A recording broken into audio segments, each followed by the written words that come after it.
الحمد لله رب العالمين والعاقبة للمتقين والصلاة والسلام على سيد الأنبياء والمرسلين وعلى آله وأصحابه الطيبين الطاهرين أما بعد فأعوذ بالله من الشيطان الرجيم بسم الله الرحمن الرحيم وسارعوا إلى مغفرة من ربكم وجنة عرضها السماوات والأرض أعدت للمتقين الذين ينفقون في السراء والضراء والكاظمين الغيظ والعافين عن الناس والله يحب المحسنين صدق الله العظيم الصلاة والسلام عليك يا رسول الله الصلاة والسلام عليك يا حبيب الله الصلاة والسلام عليك يا نبي الله الصلاة والسلام عليك يا نور الله وعلى آلك وأصحابك يا حبيب الله صلی اللہ تعالی علیہ وسلم۔ میرے پیارے آقا صلی اللہ تعالی علیہ وسلم کے پیارے دیوانوں، گزشتہ ہفتہ واری اجتماع میں آپ نے سماعت فرمایا تھا کہ اللہ اور اس کے رسول جل جلالہ وصلی اللہ علیہ وسلم نے کن چیزوں میں جلدی کرنے کا حکم دیا، اور آج کا موضوع ہے جنت کس کے لیے۔ ہر کلمہ پڑھنے والے کی تمنا ہے کہ اللہ ہمیں جنت عطا فرمائے، اور بسا اوقات بہت سارے لوگ خواب غفلت کے شکار ہو کر اس تصور میں ڈوب جاتے ہیں کہ جنت بہت سستی ہے، بہت آسان ہے، اس کا حصول ناممکن نہیں، بہت ہی آسان ہے۔ میرے پیارے آقا صلی اللہ تعالی علیہ وسلم کے پیارے دیوانوں، اس میں کوئی شک نہیں کہ جس کسی کا خاتمہ ایمان پر ہوگا، اگر وہ گنہگار اور سیاہکار ہے، خطاکار ہے، رب کی نافرمانی میں اس نے زندگی گزاری ہے، اور مرنے سے پہلے اس نے توبہ کر لی اور اللہ نے اس کی توبہ کو قبول فرما لی، یا پھر شامت اعمال کی بنیاد پر کچھ دن کچھ ٹائم جہنم کے عذاب میں گرفتار رہ کر وہاں سے پاک صاف ستھرا ہو گیا، تو ایمان کی بنیاد پر میرا مولا اسے جنت عطا فرما دے گا۔ لیکن اس کے لیے لمبا پروسیجر ہے ان لوگوں کے لیے جنہوں نے زندگی اللہ اور اس کے رسول کی نافرمانی میں گزاری، اور ہو سکتا ہے وہ فضل فرما کر توبہ کی توفیق عطا فرمائے اور جنت عطا فرما دے۔ لیکن قرآن نے اس آیت میں منشن کیا ہے کہ اللہ نے جنت بنائی کس کے لیے ہے، تو فرمایا اعدت للمتقین، رب فرماتا ہے کہ ہم نے جنت بنائی ہے ہم سے ڈرنے والوں کے لیے، جو متقین ہیں۔ قرآن نے مختلف مقامات پر متقین کو کھولا ہے، متقین کے اوصاف بیان فرمائے ہیں۔ جیسے مثال کے طور پر سورہ بقرہ کی ابتدائی آیات میں ہدی للمتقین، کہ یہ کتاب متقیوں کے لیے ہدایت کی کتاب ہے۔ تو متقین کون؟ تو وہاں بھی قرآن نے کھولا الذین یؤمنون بالغیب ویقیمون الصلاۃ ومما رزقناہم ینفقون، یہ متقین کو وہاں پر کھولا گیا۔ یہاں بھی متقین کو کھولا جا رہا ہے کہ متقین کون۔ اب آپ سوچیں کہ اللہ کے ولی کی صفات کیا ہوتی ہیں، ان کی آئیڈینٹیٹی، ان کو پہچاننا ہو تو کیسے پہچانے؟ قرآن سے پہچانو۔ اب قرآن کھول رہا ہے کہ جنت ہم نے کس کے لیے بنائی؟ متقین کے لیے۔ اور متقین کون ہیں؟ تو قرآن کہتا ہے الذین ينفقون فی السراء والضراء، متقین وہ ہیں جو خوش ہوں یا غمگین ہوں اللہ کے نام پہ لٹاتے رہتے ہیں، مسرور ہوں تب بھی دیتے ہیں، اور رنجیدہ ہوں تب بھی دیتے۔ مثال کے طور پر میں آپ کو بتاؤں، آدمی خوشی میں تو اللہ کے نام پہ کچھ دے دیتا ہے، لیکن ٹینشن میں بیٹھا ہوا ہے، پریشانی میں گھرا ہوا ہے، کوئی ایسا میٹر آ گیا جس سے وہ اپسیٹ ہو چکا ہے، اس کا کوئی خسارہ ہو گیا، اس کی طبیعت خراب ہے، یا کسی نے اس کو ٹینشن دے دیا جس کی وجہ سے وہ پریشان ہے، تو پریشانی میں کوئی نہیں لٹاتا۔ بہت غور سے سنیے گا، متقین جو ہیں وہ خوشی میں بھی لٹاتے ہیں اور ٹینشن میں بھی لٹاتے ہیں، وہ رنجیدہ ہوتے ہیں تب بھی دیتے ہیں۔ میں کھولوں گا اس کو جب اس فلسفے کو تو آپ کی عقل دنگ رہ جائے گی۔ بھئی لوک ڈاؤن کو دیکھ لیجئے، گزشتہ ماہ رمضان کے اندر لوک ڈاؤن کے اندر بہت سارے لوگوں نے کہا مولانا آپ کو تو معلوم ہے حالات کیسے ہیں، آج بھی لوگ اس کا رونا روتے ہیں، لیکن اللہ کے ولیوں کی شان یہ ہوتی ہے کہ ٹینشن کے زمانے میں زیادہ لٹاتے ہیں وہ۔ اب اس کو میں کھول رہا ہوں، اس کو سمجھیے آپ کیوں لٹاتے ہیں، غمگین ہوتے ہیں تب بھی کیوں لٹاتے ہیں، ٹینشن میں ہوتے ہیں تب بھی کیوں لٹاتے ہیں، پریشان ہوتے ہیں تب بھی کیوں لٹاتے ہیں۔ تو وجہ سب سے بڑی یہ ہے کہ وہ یہ سمجھتے ہیں کہ ٹینشن مولا کی ناراضگی سے آتا ہے، اور لٹانے سے اس کے بندوں کی خدمت سے مولا راضی ہو جاتا ہے۔ تو وہ ہر حال کے اندر اپنے رب کو راضی کرنا چاہتے ہیں، ہر حال میں اپنے رب کو خوش کرنا چاہتے ہیں۔ اور ایک چیز یہ بھی بتائی گئی کہ کسی سے وہ ناراض ہوں، رنجیدہ کی بات جو ينفقون فی السراء والضراء، بھئی آدمی اگر کسی سے خوش ہو تو اسے تو دے دیتا ہے، جیسے قاری صاحب نے نعت پڑھی تو آدمی نے ان کی خدمت کر دی، خوش ہوئے ماشاءاللہ تو دیا لوگوں نے، بیٹا کوئی اچھا کام کر کے آیا خوش ہوئے تو بیٹے کو کچھ دیا، لیکن کوئی بیٹا غلط کام کر کے آئے تو کیا اسے دیا جاتا ہے؟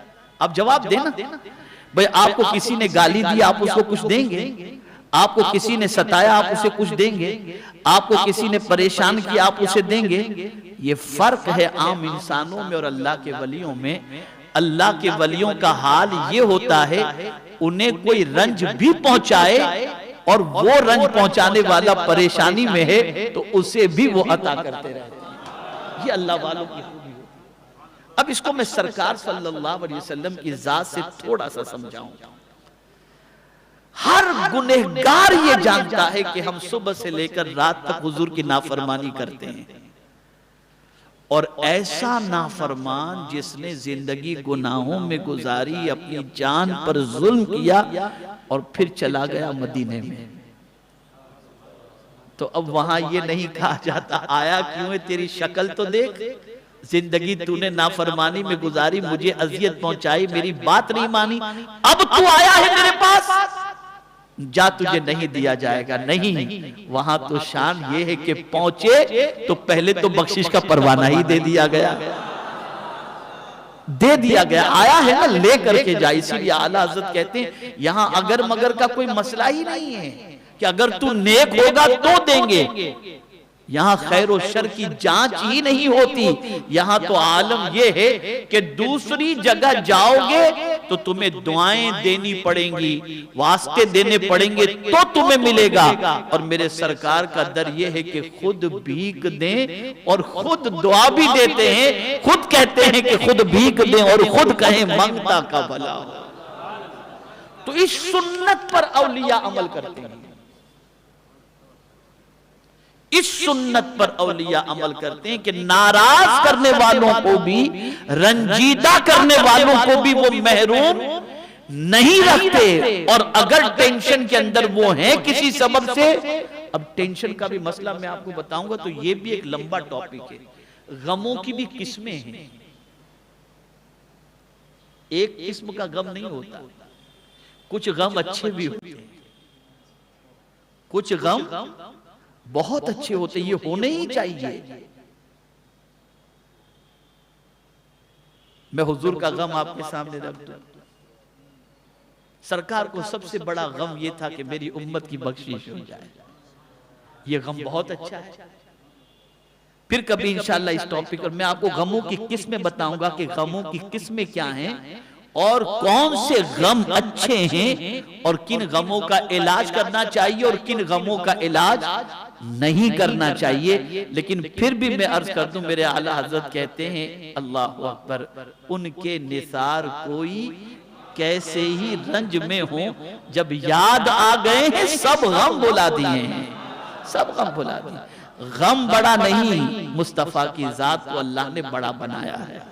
خیر، تو عرض یہ کر رہا تھا کہ اللہ کے جو ولی ہوتے جن کے لیے جنت بنائی گئی ہے، وہ خوشی میں بھی خرچ کرتے ہیں اور ٹینشن میں بھی خرچ کرتے ہیں، خوشی میں بھی اللہ کے نام پر لٹاتے ہیں اور غم میں بھی اللہ کے نام پر لٹاتے ہیں۔ یہاں سے یہ بات سمجھ میں آئی کہ اللہ کے ولیوں کا حال یہ ہوتا ہے کہ وہ لٹنے والے نہیں ہوتے، وہ لٹانے والے ہوا کرتے ہیں۔ تو ایک صفت جنتی کی، متقین کی، قرآن نے جنت جن کے لیے بنائی گئی متقین کے لیے، اور متقین کی پہلی صفت، اب یہ صفت ہے بڑے ٹینشن، مطلب بہت ہی بھاری ہے جس وجود کے لیے۔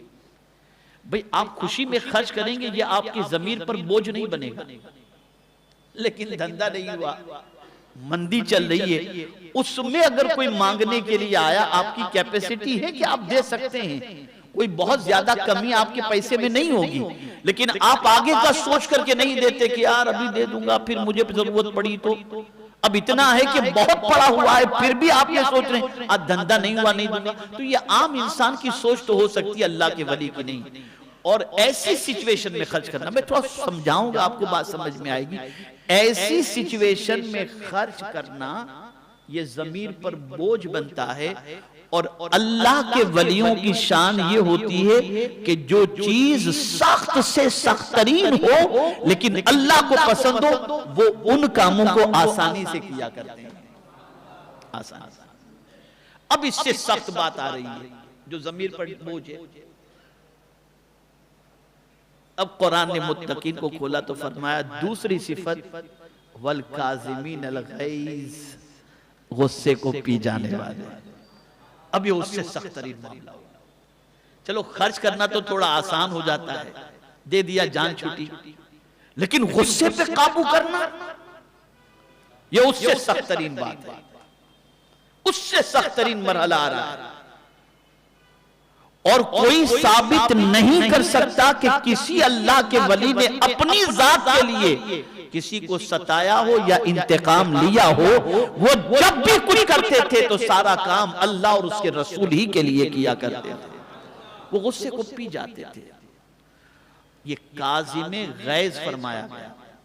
غیظ کہتے ہیں شدت، اور کظم کہتے ہیں جو مشک ہوتی ہے مشک جو ہوتی ہے جس کے منہ کو باندھ دیا جاتا ہے اور مہر لگا دی جاتی ہے اس کو کہتے ہیں کزم. تو اب کزم میں غیظ فرمایا گیا, غصے کو غصہ آیا نا تو وہ جیسے آپ نے کسی مشک کے اوپر مہر لگا دی اور باندھ دیا اسے, تو اب ایک قطرہ پانی کا باہر اس میں سے نہیں نکلے گا. ایسے ہی اللہ کے ولیوں کا حال یہ ہوتا ہے کہ غصے سے جب ایک دم لال پیلے ہو جاتے ہیں تو وہ غصے کا اظہار کرنے کی بجائے اسے اس طرح سے پی جاتے ہیں جیسے انہوں نے اپنے غصے کے اوپر مہر لگا دی ہو کہ باہر چھلکتا ہی نہیں ہے, وہ غصہ چھلکتا ہی نہیں. اس کا مطلب یہ نہیں کہ وہ جلالی نہیں ہوتے, بہت جلالی ہوتے ہیں. جلال الگ چیز ہے, غصہ الگ چیز ہے. غصے کی بھی کئی قسمیں ہیں, یہ بھی پھر میں کبھی بتاؤں گا آپ کو کون سا غصہ جائز ہے اور کون سا غصہ ناجائز ہے. تو غصہ وہ پی جاتے ہیں اور ان کے لیے غصہ پی جانا یہ ضمیر پر بظاہر سخت لگتا ہے, لیکن ان کی نظر غصے پر نہیں ہوتی, اپنے محبوب پر ہوتی ہے کہ میرے محبوب کو پسند کیا ہے. جو محبوب کو پسند ہوتا ہے اس کو وہ اختیار کر لیا کرتے ہیں. مجھے یاد آ رہی ہے آقا کریم صلی اللہ علیہ وسلم کی ایک حدیث.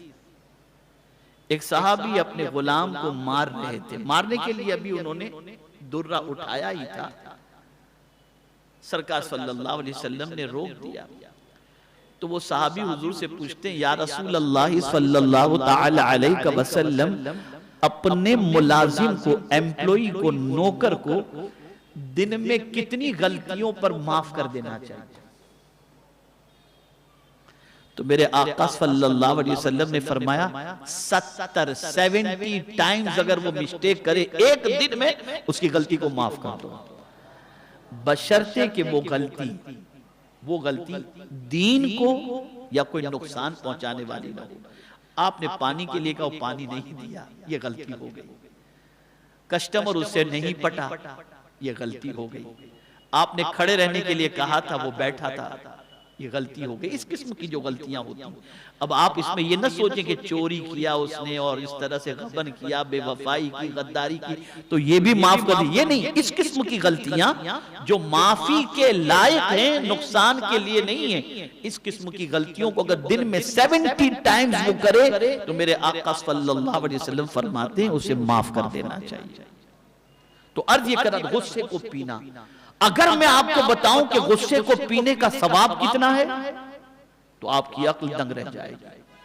آقا کریم صلی اللہ علیہ وسلم نے ارشاد فرمایا, حق پر رہتے ہوئے, حق پر ہوا اور کسی نے ناحق بات کہہ دی, آپ کو غصہ آیا اور اس غصے کو آپ پی گئے, اپنے غصے پر آپ نے کنٹرول کیا, میرے آقا صلی اللہ علیہ وسلم فرماتے ہیں اللہ تعالیٰ اس بندے کو جہنم سے روک لے گا, بچا لیا اسے جہنم سے.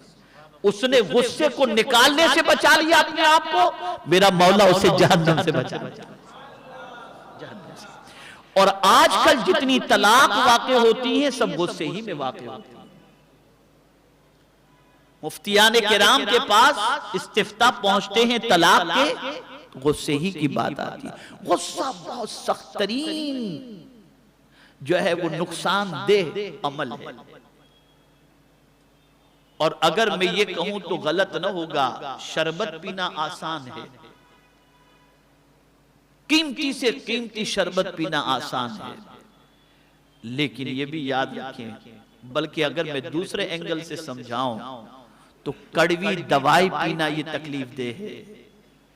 وہ کڑوا گھونٹ بہت مطلب تکلیف دیتا ہے, وہ کڑوا گھونٹ پینا بہت مشکل ہے, لیکن فرمایا گیا سب سے سخت ترین اور کڑوا گھونٹ اگر کوئی ہے تو وہ غصے کا. یہ پینا آسان کام نہیں, بلکہ فرمایا گیا اگر کسی کو بہادر دیکھنا ہو تو سب سے بڑا بہادر وہ ہے جو اپنے غصے کو پی جائے, بہادر ہے.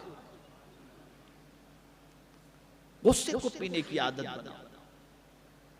غصے کے حوالے سے ایک بات بتا دوں, آقا کریم صلی اللہ علیہ وسلم کا ارشاد, میرے آقا صلی اللہ علیہ وسلم نے فرمایا جب کسی کو غصہ آتا ہے تو شیطان اس کے دماغ سے اس طریقے سے کھیلتا ہے جیسے بچہ بال سے کھیلتا ہے. اب بچہ بال سے کھیلتا ہے، گیند سے کھیلتا ہے تو ادھر لات مارا ادھر لات مارا، ادھر پھینکا ادھر پھینکا ادھر پھینکا، تو وہ کوئی سمت تو نہیں ہوتی نا. تو جب غصہ کسی کو آتا ہے تو شیطان اس کے دماغ سے جو ہے نا اسی طریقے سے کھیلتا ہے. تو کبھی وہ گالی دیتا ہے، کبھی مارنے کو نکلتا ہے، کبھی کیا کرتا ہے، کبھی کیا کرتا ہے. اب اس وقت کیا کرنا چاہیے؟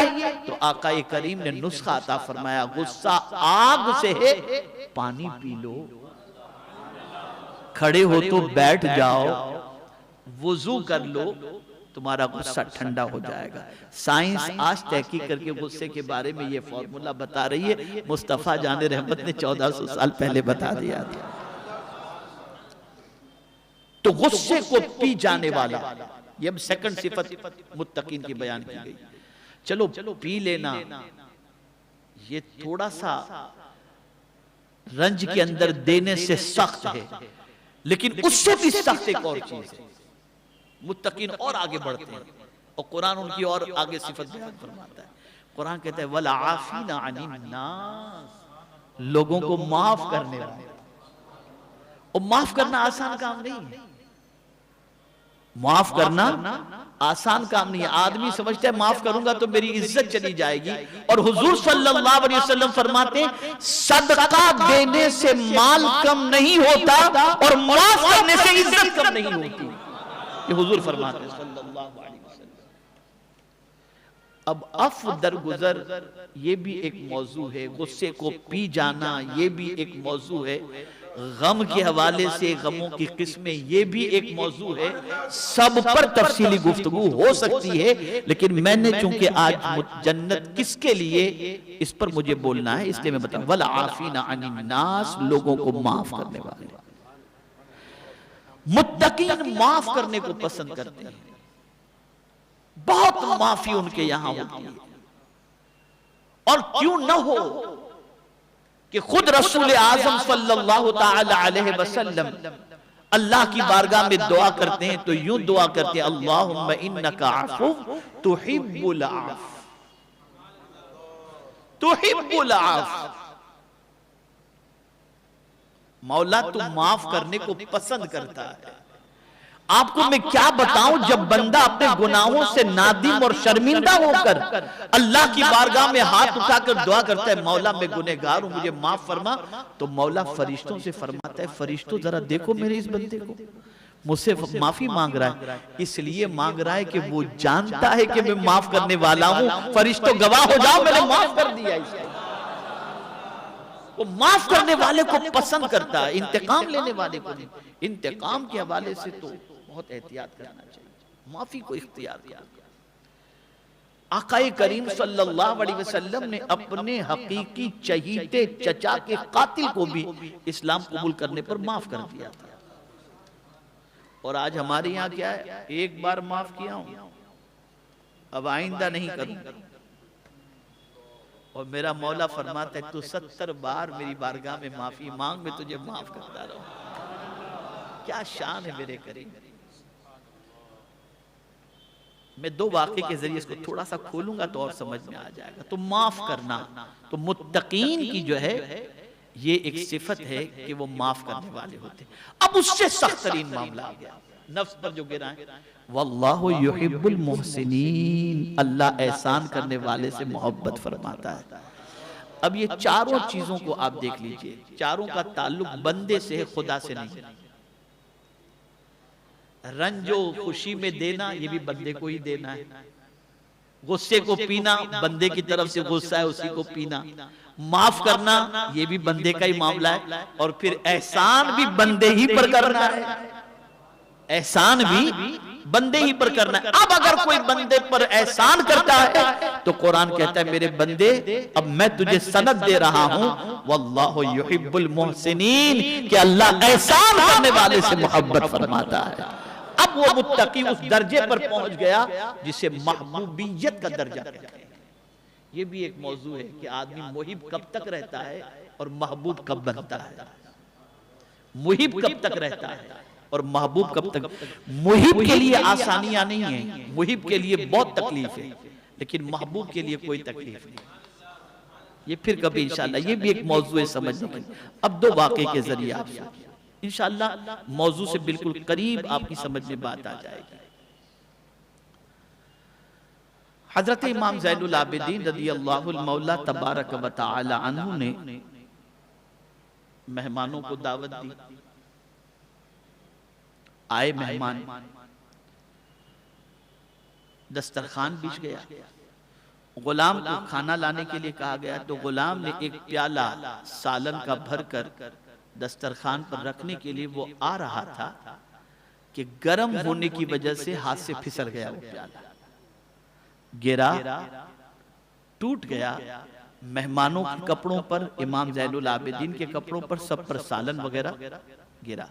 اب ظاہر سی بات ہے کہ یہ تکلیف دہ چیز تو تھی نا، تو امام زین العابدین نے کنکھیوں سے اپنے خادم کو دیکھا۔ اللہ والوں کے دیکھنے کا انداز بھی نرالا ہوتا ہے۔ کنکھیوں سے اسے دیکھا، وہ سمجھ گیا کہ حضرت امام زین العابدین کو میں نے ناراض کر دیا، حضرت غصے میں ہے۔ تو عقل مند تھا، اس لیے کہ بڑوں کے خادم بھی بڑے ہوا کرتے ہیں۔ اسے ذہن میں رکھیے آپ، یہ آج جو ہم گھٹیا بن گئے نا، اس لیے کہ ہمارا رہنا، کھانا، پینا، اٹھنا، بیٹھنا یہ گھٹیوں کے ساتھ ہے، اچھوں کے ساتھ ہے ہی نہیں۔ اچھوں کے ساتھ بیٹھو تو اچھی سوچ بنے گی۔ ہم نے تو خود کو ہی بڑا سمجھ لیا، کسی کو بڑا سمجھا ہی نہیں۔ بڑوں کے پاس بیٹھو تو سوچ بڑی بنے گی۔ اب امام زین العابدین کا غلام تو اس کی بھی سوچ اور قرآن پر نظر بڑی گہری تھی، اس لیے کہ وہ اٹھتے بیٹھتے قرآن ہی سنتا تھا ان لوگوں سے۔ تو فوراً اس نے محسوس کر لیا کہ حضرت جلال میں ہے، پڑھ لیا اس نے والکاظمین الغیظ، غصے کو پی جانے والے۔ بس اتنا پڑھنا تھا کہ امام زین العابدین نے فوراً کہا قزیم تو میں نے غصہ پی لیا۔ اس نے کہا والعافین عن الناس، تو آپ نے فرمایا قد عفوت، جا میں نے تجھے معاف کر دیا۔ اس نے پھر آگے بڑھ کر کے کہا واللہ یحب المحسنین، اللہ احسان کرنے والے سے محبت فرماتا ہے۔ آپ نے فرمایا جا میں تجھے اللہ کے لیے آزاد کر رہا ہوں۔ ہم قرآن پڑھتے ہیں ثواب کمانے کے لیے، وہ قرآن پڑھتے تھے عمل کے لیے۔ ہم تو صورتیں تلاش کرتے ہیں کہ کن صورتوں کو پڑھنے کے بعد مال زیادہ ملے گا۔ ہم نے کبھی اس طرح سے قرآن پڑھنے کی کوشش نہیں کی کہ اللہ نے ہمیں کیا عمل کا حکم دیا ہے۔ وہ اللہ والے قرآن پر عمل کرتے تھے، وہ اس لیے قرآن پڑھتے تھے کہ گائیڈ لائن کیا ہے، ہمارے لیے آرڈر کیا اللہ کا۔ اور پھر یہ نہیں کہ نفس پر نفس غالب ہو جائے اور طبیعت جو کہے وہ کریں، پھر اللہ کے حکم کے سامنے سرنڈر ہو جاتے تھے۔ اور فاروق اعظم کے بارے میں تو فرمائے وقافون، اللہ کے حکم کے سامنے تو ایسے بالکل جو ہے وہ رک جانے والے تھے، ان کے سامنے کوئی اللہ کا حکم پیش کرتے فوراً رک جاتے تھے، فوراً رک جاتے تھے، کسی بھی کام سے رکنے کا حکم ہوتا تھا۔ تو یہ اللہ والوں کی صفات ہیں، یہ جنت ان کے لیے سجائی گئی۔ جنت کن کے لیے سجائی گئی ہے؟ کن کے لیے بنائی گئی ہے؟ ان لوگوں کے لیے اعدت للمتقین، متقین کے لیے جنت بنائی گئی۔ اور متقین کی خوبی کیا ہے؟ الذین ينفقون فی السراء والضراء والکاظمین الغیظ والعافین عن الناس واللہ یحب المحسنین۔ میرے پیارے آقا صلی اللہ تعالی علیہ وسلم کے پیارے دیوانوں، انشاءاللہ یہ بھی تھوڑا سا رہ گیا محسنین والا۔ یہ صوفیاء کرام نے اس کی تفسیر کیا فرمائی ہے، انشاءاللہ زندگی رہی تو میں آئندہ اجتماع میں اور آگے کی بات جو متقین کے حوالے سے فرمائی گئی، اور جہاں ابتدا میں آیت میں فرمایا گیا وَسَارِعُوا إِلَى مَغْفِرَةٍ مِّن رَبِّكُمْ وَجَنَّةٍ أَرْضُهَا السَّمَاوَاتُ وَالْأَرْضُ، تو یہاں جنت کا تذکرہ آیا۔ تو پھر متقین کی اور بھی صفات کی ذکر کے بعد متقین کو اللہ جنت میں کب تک رکھے گا اور کیسے رکھے گا اس کا تذکرہ بھی موجود ہے۔ انشاءاللہ زندگی رہی تو آئندہ اجتماع میں میں اس پر کچھ روشنی ڈالوں گا۔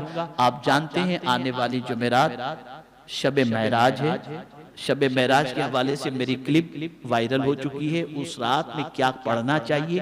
12 رکعت کا ذکر بہقی شریف کے اندر موجود ہے، شعب الایمان کے اندر میں نے اس کا تذکرہ اس کے اندر کیا ہے۔ وہ 12 رکعت بہتر تو یہی ہے کہ آپ قضائے عمری جتنی پڑھ سکتے ہوں اسے پڑھیں، لیکن اللہ توفیق دے تو وہ 12 رکعت اور اس کے بعد کے اوراد و اذکار بھی آپ پڑھیں، اس کا ثواب بھی اللہ عز و جل نے، اللہ عز و جل کے پیارے حبیب صلی اللہ علیہ وسلم نے بیان فرمایا ہے۔ اور اسی طریقے سے آپ کوشش کریں 27ویں رجب کے روزے کو رکھنے کی، کہ رسول اعظم صلی اللہ علیہ وسلم نے فرمایا 60 مہینے کے روزے کے برابر اللہ ثواب عطا فرماتا ہے۔ تو اس دن کا روزہ بھی رکھیں اور 12 رکعت نفل بھی آپ شب معراج کو پڑھنے کی کوشش کریں۔ اور سفر معراج کے متعلق انشاءاللہ تفصیلی خطاب شب معراج میں انشاءاللہ بھیونڈی کی سرزمین پر ہر سال کے مطابق اس سال بھی انشاءاللہ شب معراج کا وہاں پر اجتماع ہوگا۔ آن لائن جو وہاں نہیں پہنچ سکتے وہ سفر معراج کی حکمتیں، سفر معراج کا پس منظر، سفر معراج کی برکتیں انشاءاللہ اس کے متعلق آپ سماعت فرمائیں۔ وَمَا عَلَيْنَا إِلَّا الْبَلَاغُ الْمُبِينُ۔